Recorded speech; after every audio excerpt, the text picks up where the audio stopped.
Deuxième édition du Forum de l'étudiant guinéen sur l'innovation. Cet événement de 3 jours mobilise plus de 40 000 participants venus de la Guinée, du Burkina Faso, du Maroc, du Sénégal, de la Côte d'Ivoire et de l'Inde. Élèves et étudiants sont venus nombreux. Rehausser de leur présence ces forums initiés par le président de la République qui vise à les orienter efficacement dans leur plan de carrière et leurs projets futurs. Nous, élèves et étudiants de Guinée, nos attentes pour cette deuxième édition sont nombreuses. Il s'agit de la création et de la pérennisation d'une plateforme d'échange entre nous et les acteurs de la vie socio-professionnelle.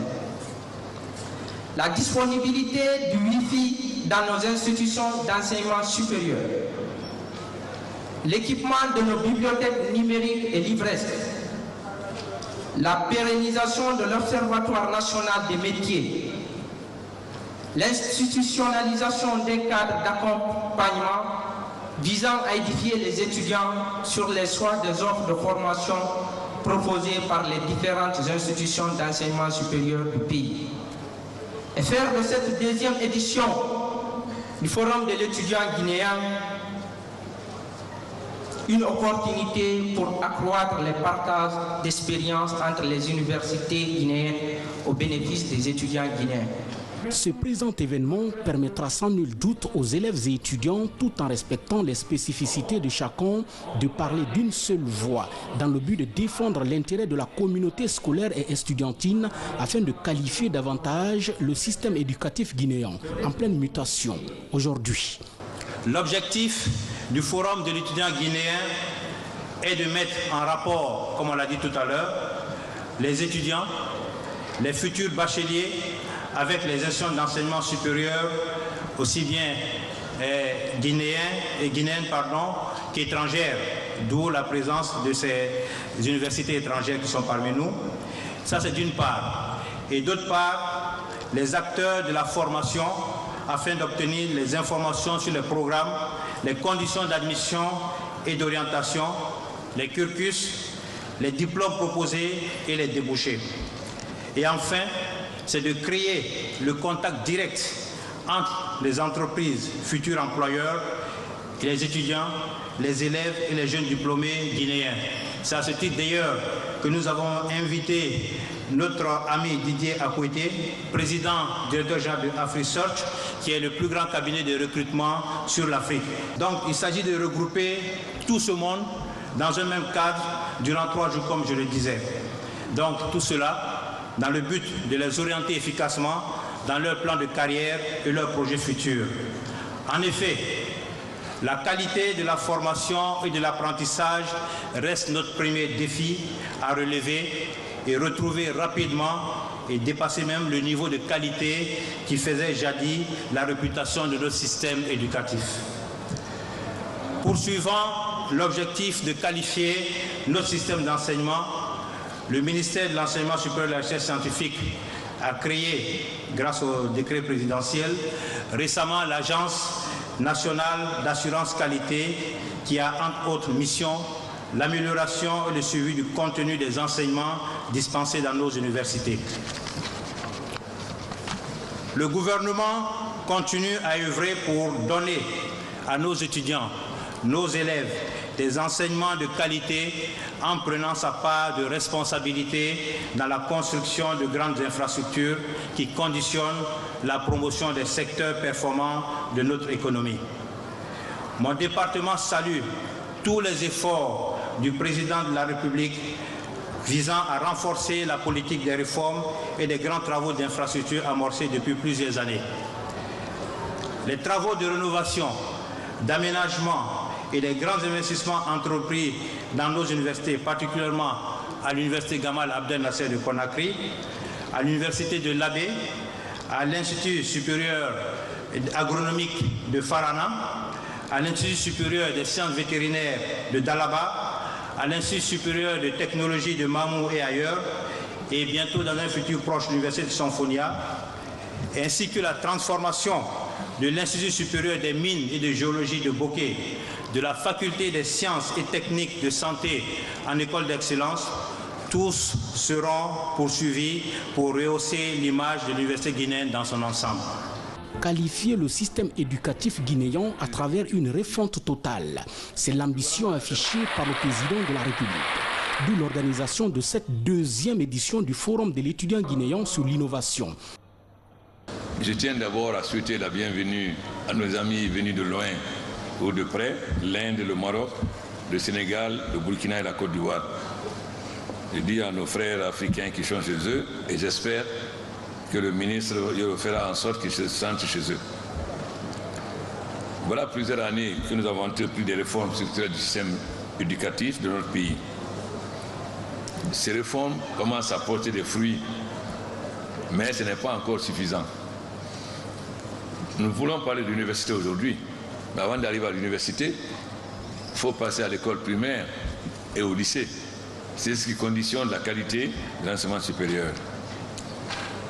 Nous avons des écoles, l'ENI, plusieurs ENI pour former des instituteurs, et l'ISEC pour former les professeurs de collège et de lycée. La dernière fois, j'ai entendu dire que si le niveau des enseignants au primaire et au secondaire sont mauvais, c'est le gouvernement qui recrute ses amis ou ses amis politiques. Il faut qu'on se dise la vérité aujourd'hui. Le gouvernement n'a jamais recruté ses amis ou ses militants.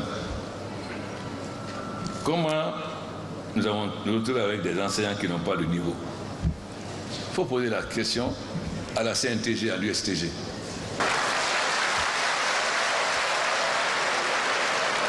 Vous savez, la Deuxième République, à la fin de la Deuxième République, notre regretté président avait une santé qui ne lui permettait pas de gouverner. Les syndicats ont profité de cette position pour prendre l'État en otage, Madame Penda. Vous avez pris l'État en otage pour imposer des choses qui sont contraires à l'intérêt de tout le peuple de Guinée. Voilà comment nous nous sommes retrouvés avec des enseignants qui n'ont aucun niveau. Comment?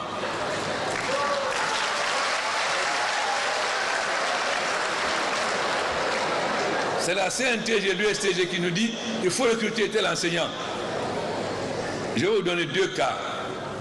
L'année dernière, nous ont dit de recruter 1600 contractuels qui n'avaient aucun niveau. Je leur ai dit, mais nous venons de mettre en place un comité d'audit avec les enseignants, les syndicats des enseignants, les parents d'élèves et la société civile et les hommes politiques, qui ont montré que les enseignants actuels n'ont pas de niveau. Déjà, si les enseignants n'ont pas de niveau, et vous voulez nous faire recruter des gens qui ont encore moins de niveau. Ah, si vous ne faites pas ça, on va en grève. CNTG, USTG. Pas de SLEG. CNTG, USTG. Alors, ça veut dire qu'ils vont en grève et l'enseignement et la fonction publique et les banques. Voilà comment nous avons été pris. On a recruté ces jeunes qui n'ont aucun niveau. Je leur ai dit, déjà les enseignants qu'on a n'ont pas de niveau. J'ai commencé en 2011 à être président. J'ai élu en fin 2010. En 2012, j'ai dit on va faire un test pour qu'on voit, avant de faire les états généraux de l'enseignement. Nous avons organisé en 2012 un test, monsieur le Premier ministre. Nous avons pris 750 enseignants de primaire. On a fait une dictée de CE2. C'est-à-dire, CE2, vous allez à CM1 et CM2 pour faire les certificats d'études. On a mis 20 fautes dans la dictée.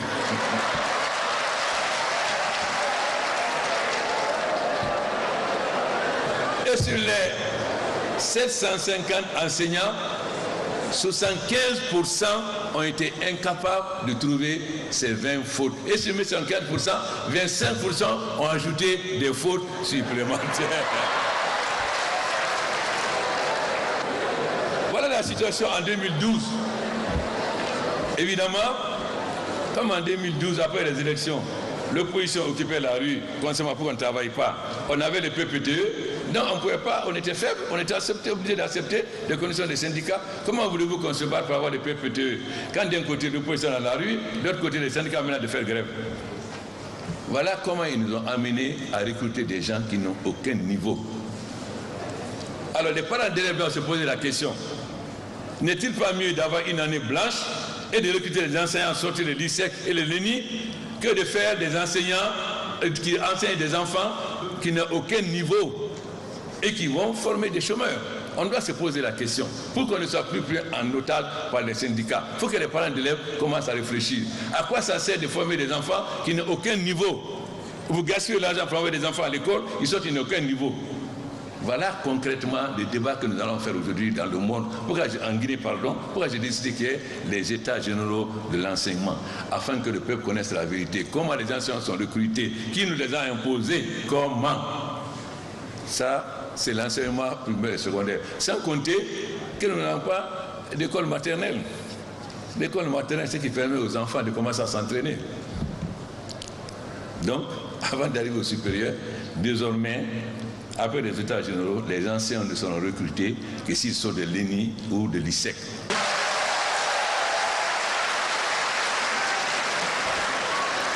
On ne va plus nous imposer de recruter des petits chômeurs qui n'ont aucun niveau et qui vont, parce que ça fait plaisir aux syndicats. Voilà. Nous sommes prêts maintenant à ne plus accepter que les syndicats soient un État dans l'État et qu'ils imposent, qu'ils sacrifient l'ensemble du peuple de Guinée pour leurs revendications, en oubliant les fonctionnaires sont combien? Sur 12 millions d'habitants, combien de fonctionnaires? Est-ce qu'on doit prendre en otage le pays et les paysans et les artisans et tous les autres? Et ils ne comptent pas. Alors désormais, nous sommes là pour défendre tout le peuple de Guinée, pas seulement les fonctionnaires ou les enseignants. Chacun doit accepter d'être à sa place et de rendre service, non pas de gagner de l'argent, ne rien faire. D'autant plus que la moitié des anciens ne sont pas en classe, ils sont en ville, ils sont à Mamou, au lieu d'être à Mamou, à Conakry, ils touchent, au lieu d'être à Mamou, à Conakry, ou bien l'enseignement sert de passerelle pour aller dans d'autres fonctions, dans d'autres administrations.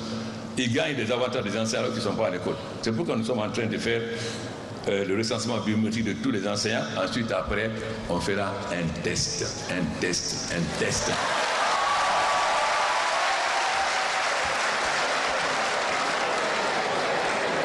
L'année prochaine, aucun enseignant n'enseignera s'il n'a pas réussi au test. Aucun n'enseignera s'il n'a pas réussi au test. S'il veut la bagarre, je suis prêt à la bagarre. C'est clair. Mais désormais, si on a fait l'ISEC et les écoles d'instituteurs, c'est pour former les enseignants. On va les laisser aller prendre des gens qui n'ont aucune formation? Non. Alors il faut que l'État prenne ses responsabilités et ne craint plus d'affronter n'importe quelle cause sociale lorsqu'elle s'oppose à l'intérêt national, à l'intérêt de la grande majorité des populations. Ça doit être clair, à bon entendeur. Salut.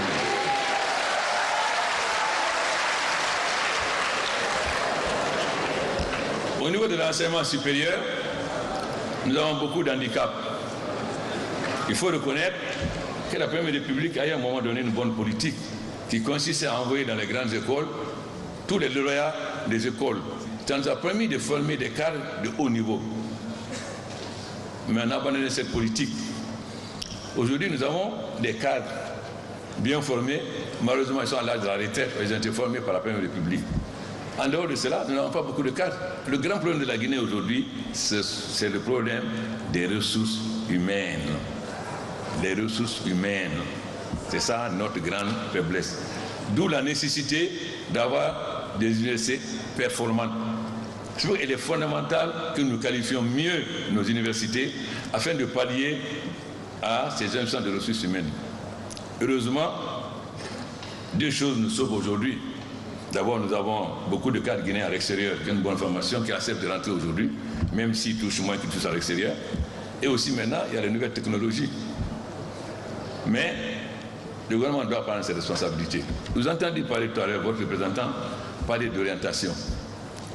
L'orientation doit se faire de deux façons. D'abord avec les conseillers qui expliquent aux étudiants comment s'orienter, mais aussi l'affectation obligatoire. C'est-à-dire, une fois qu'on a expliqué, si les gens ne comprennent pas, alors on doit les affecter obligatoirement parce que dans l'économie guinéenne, nous avons besoin de quoi? Nous avons besoin des ingénieurs agronomes parce que la Guinée, la richesse de la Guinée, c'est l'agriculture. Donc, il faut qu'on forme le maximum de cadres dans l'agriculture et dans l'agro-industrie. La Guinée est un grand pays minier. Il faut qu'on forme des cadres dans le secteur minier. La Guinée est un grand pays de barrage, d'électricité. Donc il faut qu'on forme des cadres dans le domaine de l'énergie. Bien sûr, on a besoin de professeurs de lettres et de droit, mais à quoi ça sert de former 100 professeurs de droit quand on a besoin de 10?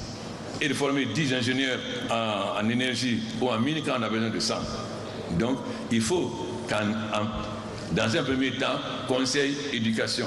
Dans un deuxième temps, orientation obligatoire. Il faut que l'État prenne le courage de ne pas avoir peur des étudiants et de les obliger à être orientés en fonction des intérêts du pays. Parce que ça ne sert à rien de former des étudiants qui vont sortir être chômeurs. Alors que dans d'autres secteurs dont nous avons besoin, on n'a pas d'étudiants.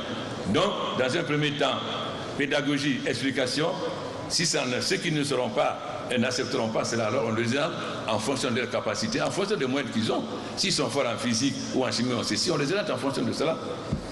En dehors de cela, maintenant, tous les étudiants doivent suivre des cours d'informatique et d'anglais. Je suis désolé.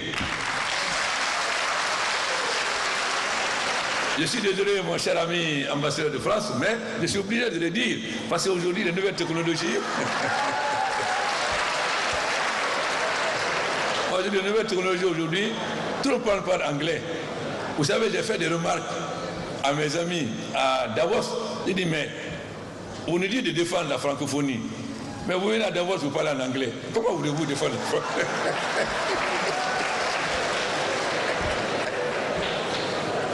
Alors, si les autorités françaises viennent à Davos parler anglais, alors qu'eux, ils sont les champions de défendre la francophonie, et nous, alors il faut que dès l'école primaire, peut-être pas l'école primaire, mais peut-être dès l'école ou le secondaire, la première année secondaire, sinon l'école primaire, on commence à enseigner l'anglais.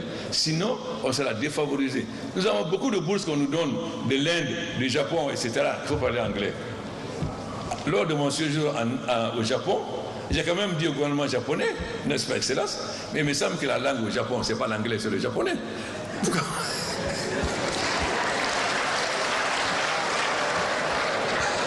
Et pourquoi vous nous obligez à n'envoyer que des étudiants qui parlent anglais? Bon, voilà donc notre handicap. On a beaucoup de bourses, mais voilà l'handicap. On a eu beaucoup de bourses de Corée du Sud, de Thaïlande, etc. Mais ils demandent tous d'envoyer des gens qui parlent anglais. Donc, il faut qu'on ait le courage de reformer notre système d'enseignement. L'enseignement doit être lié à l'économie. En ce moment, les gens qui sortent ne sont pas chômeurs et notre économie a des cadres dont elle a besoin s'ils sont formés. Et deuxièmement, aujourd'hui, évidemment, nous sommes en train de construire des universités. C'est bien, mais ça ne suffit pas. Parce qu'il faut doter ces universités de moyens qui permettent aux étudiants d'avoir accès réellement à la 4e révolution industrielle. Je suis heureux que nous ayons demandé au président Sissi qu'en faisant la rénovation des anciens bâtiments de Gamal, qu'il dote de toutes les structures modernes, c'est-à-dire des câbles et tout, etc., qui permettent à ces bâtiments d'être équipés comme les nouveaux bâtiments, afin que les étudiants qui sont dans ces bâtiments puissent avoir à la nouvelle technologie, c'est-à-dire au VSAT, etc. Parce que dans le monde d'aujourd'hui, on n'a pas besoin d'avoir une bibliothèque avec 100 000 livres. On a besoin de quelques livres, puisque à travers les nouvelles technologies, on peut avoir des livres dans n'importe quelle bibliothèque. Aujourd'hui, dans l'université d'Alexandrie a signé un accord avec Gamal pour que les étudiants de Gamal puissent avoir accès à tous les ouvrages qui sont à l'université d'Alexandrie. Et si vous voyez par exemple l'hôpital d'Onka, les étudiants en médecine n'auront plus besoin d'aller s'arrêter derrière le chirurgien pour le suivre. Ils seront chez eux, ils suivront sur l'écran comment le chirurgien opère. Donc ils n'ont plus besoin, et il y a beaucoup plus d'étudiants qui pourront suivre. Mais aussi, si notre médecin, à un moment donné, est calé, il peut se faire assister par un professeur à Paris, aux États-Unis, au Japon ou en Chine, qui va lui dire comment guider afin qu'il puisse opérer. Voilà donc ce qui fait que notre retard peut être aujourd'hui notre chance. Parce que si notre retard, nous sommes en retard par rapport au Sénégal, la Côte d'Ivoire, etc., mais cet retard peut être notre chance pour les dépasser, c'est-à-dire aller vers les technologies les plus modernes, faire en sorte qu'aujourd'hui, c'est nous qui avons des malades au Sénégal et en Côte d'Ivoire. Je leur dis qu'à partir de 2019, c'est eux qui enverront des malades en Guinée, parce que nous aurons eu... Tout simplement parce qu'étant les derniers venus, nous avons la chance d'utiliser les technologies les plus avancées, les plus modernes. Voilà donc la chance que nous avons aujourd'hui. Mais cette chance, elle ne tombe pas du ciel. Il faut que nous ayons la capacité de donner le moyen à nos étudiants. D'abord, nous sommes en train de faire 4000 de fibres optiques. C'est bien. Le ministre est très content. Mais j'ai vu le Rwanda. Le Rwanda a déjà 4000 km de fibres optiques. Le Rwanda, je crois, ça fait à peu près 20 000 ou 30 000 km², je crois. Et la Guinée fait 240 000 km². Alors donc, si on était fait de 4 000 km², si on se compare au Rwanda, c'est-à-dire qu'on a encore beaucoup à faire. Mais au moins, les 4 000 km² qui sont l'autoroute et les transferts qu'on va faire vont permettre aux jeunes Guinéens, n'importe où il est sur le trottoir guinéen, à Yomu, à Mandiana, à Tougué, à Luluma, je ne sais pas, etc., d'avoir accès à l'Internet. Ce qui va lui permettre d'avoir les mêmes avantages que les jeunes qui sont à Conakry et qui va casser l'exode rural, qui fait que les gens viennent envahir les banlieues de Conakry, ils sont chômeurs et ça développe le banditisme, le trafic de drogue et tout ce que vous voulez. Donc, avec la fibre optique, nous sommes aujourd'hui en mesure de permettre aux étudiants et aux élèves, même aux écoles primaires, d'avoir accès aux nouvelles technologies. Cela est extrêmement important pour nous permettre d'avancer. Ensuite, évidemment, dans les domaines où notre économie est la plus forte, comme les mines, il est extrêmement important que nous ayons non seulement des écoles d'excellence, mais des écoles sous-régionales, c'est-à-dire que l'université de Bokeh soit transformée en université sous-régionale qui permette aux autres pays d'envoyer des étudiants ici. Je suis heureux et je félicite nos amis chinois puisque la province de Chongqing est là, ils sont partis à Bokeh, ils vont nous accompagner pour pouvoir en faire non seulement le jumelage, mais pouvoir transformer l'université des mines de Bokeh en université régionale qui peut permettre à nos amis. Bien sûr, les amis sénégalais ont eu l'avantage, pendant la période coloniale, la France a fait bien ponter haute pour nos pays. Donc nous avons été désavantagés. Mais il faut qu'aujourd'hui, maintenant, nous profitons aussi de nos avantages pour avoir des écoles régionales qui permettent aux étudiants ivoiriens, sénégalais, burkinabés de venir étudier les mines en Guinée. Voilà ce qui est important dans ce secteur. Mais il est important aussi ce forum. Pourquoi? Il faut qu'il y ait un échange entre les étudiants, les professeurs et les hommes d'affaires. Il faut aller beaucoup plus loin. Je sais que les universités n'aiment pas cela, mais il faut que dans les écoles professionnelles comme dans les universités, il faut que dans le conseil d'administration, il y ait des gens des métiers, des professionnels, qu'on accepte que l'école des mines, il y ait des miniers dans le conseil d'administration, qu'en Gamal et autres, qu'il y ait des gens des professions de l'industrie de l'agriculture dans les conseils d'administration. Parce que c'est ça qui va qualifier, c'est eux qui non seulement leur permettent de savoir quelles sont les opportunités d'emploi quand les étudiants vont sortir, mais aussi de bénéficier de leur expérience. Donc il faut qu'on revoie la composition des conseils d'administration tels qu'ils sont aujourd'hui pour introduire les professionnels dans le cadre de ces conseils d'administration. Je sais que les enseignants n'aiment pas beaucoup cela, mais c'est une nécessité et nous allons le faire.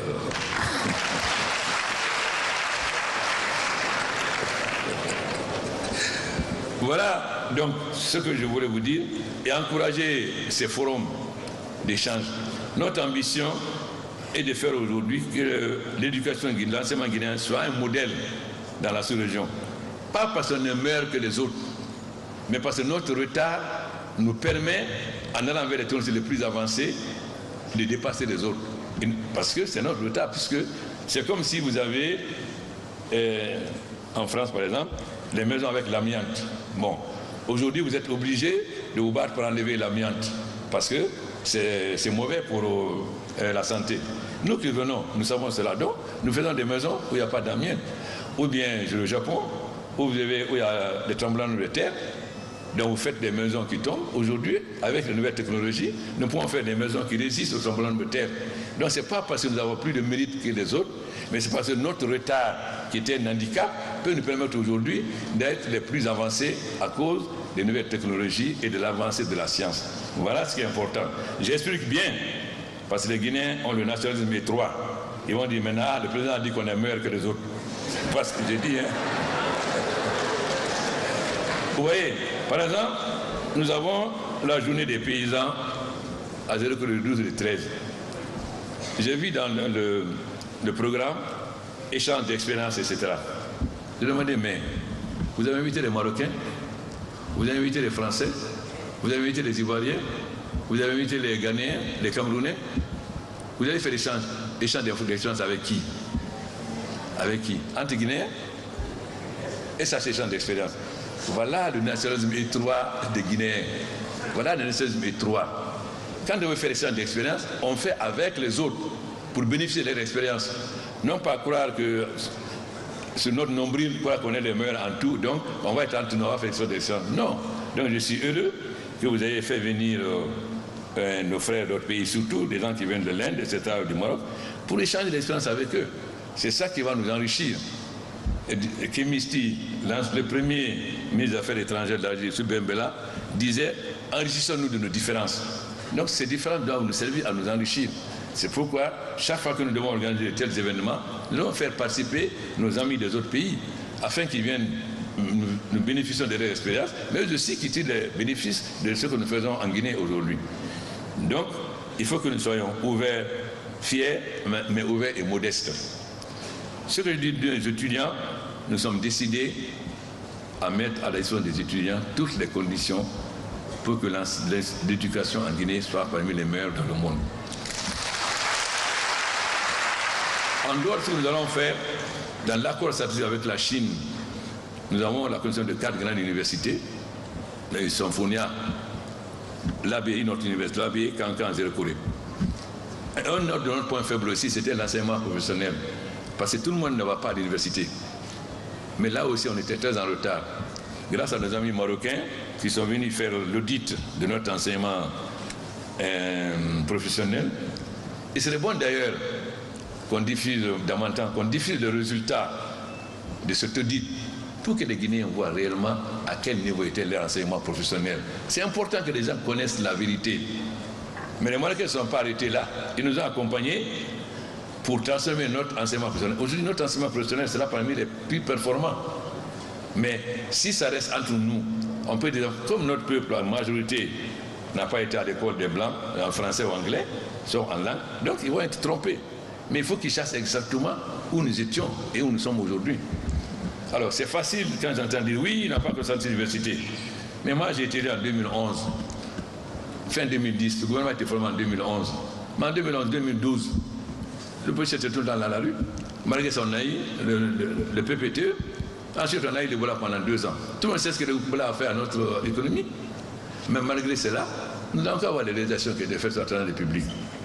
Ça se passe commentaire devant le peuple. Voilà la réalité qu'on ne montre pas aux étudiants. Vous voyez, on n'a pas construit. Mais Gamal a été construit quand?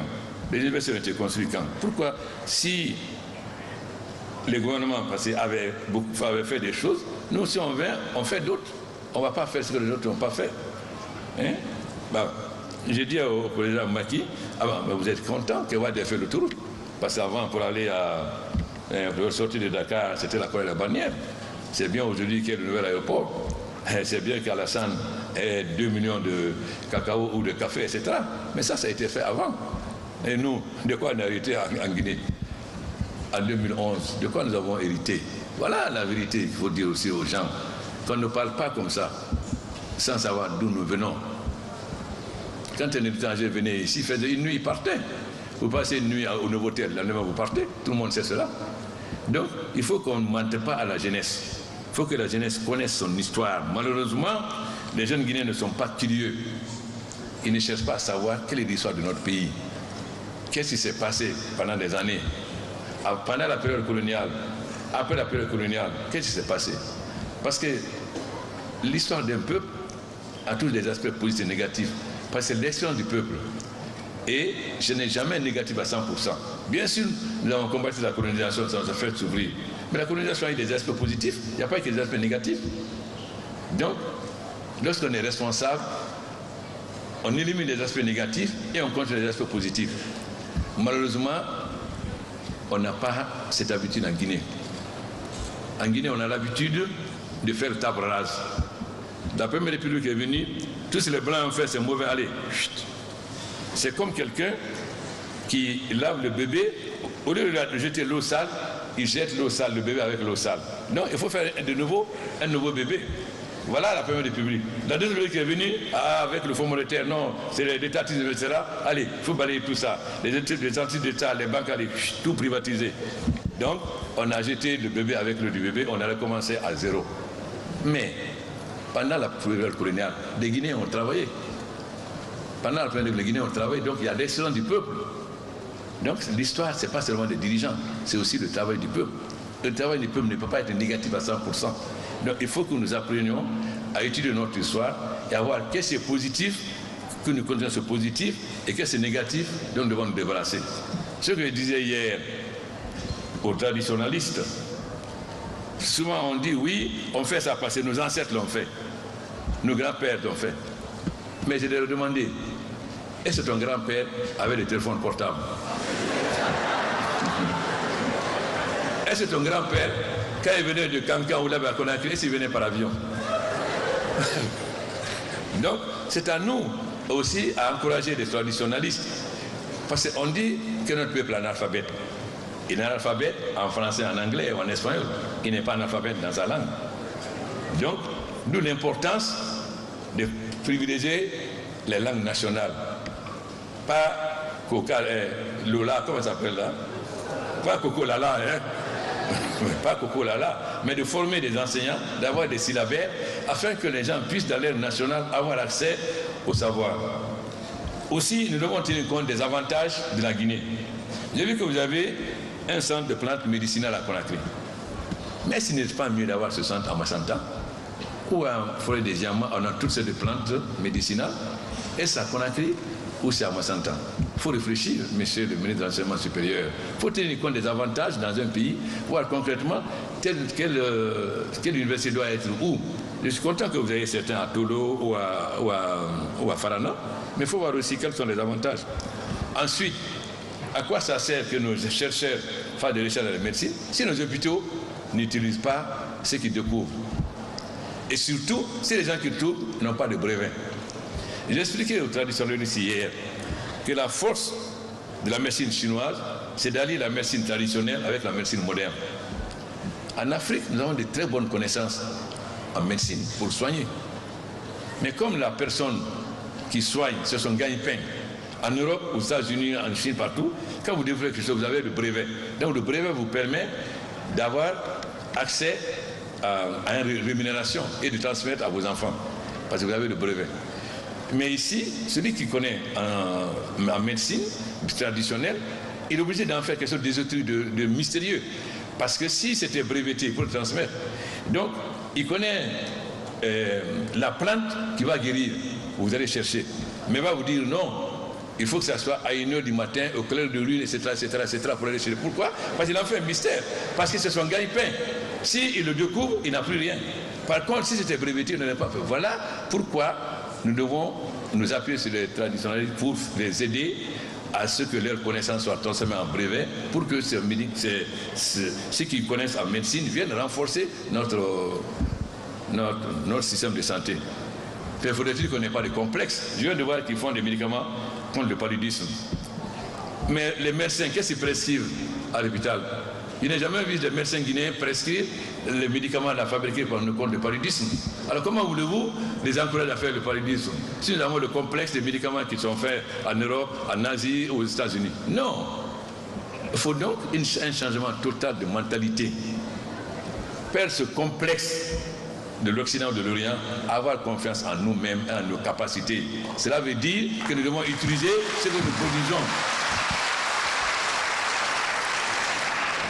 Alors, évidemment, si je parle des révolutions culturelles, on va dire encore la Première République, mais les Guinéens ont besoin d'une véritable révolution culturelle. Ce n'est pas parce que tu as parlé de ça que ce n'est pas vrai. Nous avons besoin de changer complètement notre mentalité. Ce qui est valable pour la Guinée est valable pour nos amis du Burkina, du Sénégal, de Côte d'Ivoire. C'est valable pour tous les pays africains aujourd'hui. Donc nous devons avoir confiance en nous-mêmes, confiance en nos capacités, confiance à ce que nous réalisons. Consommer ce que nous produisons et produire ce que nous consommons. Voilà ce qui doit rendre l'Afrique. Donc, je souhaite bonne chance à votre forum et j'espère que ça va être un véritable échange entre nos frères venus des autres pays, mais aussi avec les partenaires des hommes d'affaires, afin que les étudiants connaissent quelles sont les possibilités qu'ils ont pour sortir de l'université et ne pas être chômeurs, mais être sûr que quand ils vont sortir de l'université, ils vont trouver du travail et être utiles au pays. Mais aussi, il faut qu'ils soient studieux, parce qu'il ne s'agit pas qu'on mette des moyens à disposition des étudiants, il faut aussi qu'ils aient le courage d'étudier. Mais s'ils passent leur temps à fumer ou à prendre la drogue ou à aller dans les bars, ou, etc., évidemment, ça sert à rien de mettre des moyens à leur disposition. Il y a ce que l'État fait, mais il y a des devoirs des étudiants. C'est-à-dire, leur devoir, c'est d'étudier, d'être besogneux, d'être studieux. À ce moment-là, nous aurons des étudiants réellement dont la Guinée a besoin, dont l'Afrique a besoin. Sur ce, je déclare ouvert votre deuxième forum.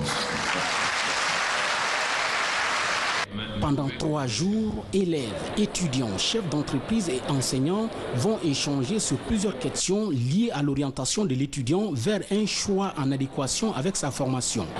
Une manière de préparer déjà l'avenir de ces élèves et étudiants. Ici, le président de la République, Professeur Alpha Condé, a visité tous les stands avec différents produits, fruits de l'ingéniosité des élèves, étudiants et chefs d'entreprise.